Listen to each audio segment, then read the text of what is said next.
Now, the National Treasury and Presidency will this morning give an update on progress made in the second quarter of the second phase of Operation Vulindlela. That's a joint initiative focused on speeding up key economic reforms to help grow the economy sustainably as well as inclusively.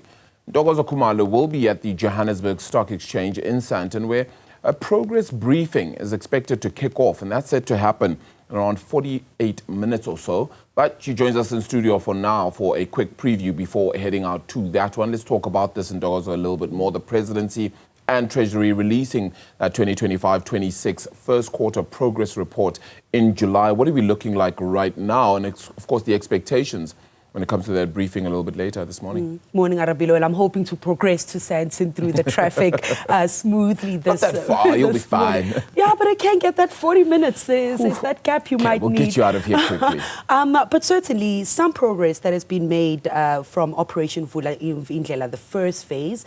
So we've had now the first quarter of phase 2. It's a little bit bolder, a little bit more aggressive, and the target seeming to be a little more realistic when it comes to being achieved. And I suppose that has been the challenge that governments has had with these sort of initiatives, is there's that strong start, strong push in the beginning, but it really fails to deliver. If you remember the Rapid Development Plan, the National Development Growth Plan, all those sort of initiatives not quite meeting the targets that are required. So phase 2 of Operation Vulindlela, focusing on us then achieving 3.5% growth by 2029.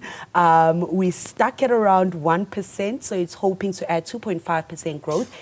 And that's on the back of then, of course, focusing on structural reforms. The first phase very much focused on issues around energy, the migration issues in the country, making it easier for businesses to get their issues in order. So some milestones have been met, and we do have some graphics that should come up on the milestones that have been met in Operation Vulindlela in the first phase. The second phase was launched in this year, and we heard the updates in July. So the focus now being around water, making sure municipalities work efficiently, and that we do get that infrastructure investment actually going on in the ground.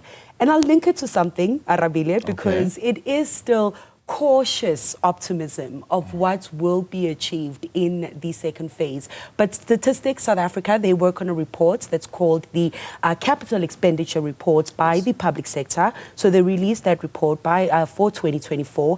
And the big spenders there were institutions such as Eskom, such as Transnet, all those institutions that Vulindlela is trying to resolve, as well as municipalities. So let's hear what Moses Mnyake with Statistics South Africa had to say around the spend that government is making around infrastructure. If you look on the municipalities, the services that they've been providing in terms of the infrastructure, this has been the highest year over the period of about 10 years. Now they are sitting at 72 billion, whereas in 2015, it was just only 57 billion. And along the way, over that 10-year period, it dipped at one point. So there's a lot of money that has been invested in municipality, and we hope that now that will give some positive returns to the community, because that's where the main service delivery relies upon. And on the same note, I think the road transportation, there's a lot that now the public sector have experienced. I think the trains that the PRASA are bringing back on board, they also improve the transportation system of the communities. And generally, I think Eskom is always in the forefront. Eskom, if you look on the issue of load shedding, we have seen some development or some improvement on the reduction. This was due to the investment that has been experienced when it comes to the infrastructure.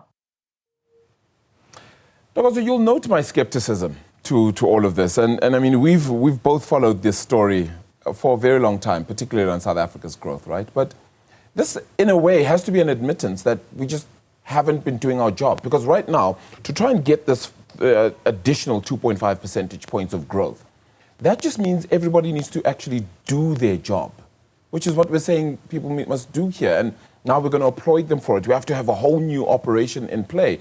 How about just doing your job from the start, and then we don't have to have Operation Vulindlela to begin with? So I suppose that's what this has to try and highlight, is that there now needs to be an intense capacity and willingness to now do this job.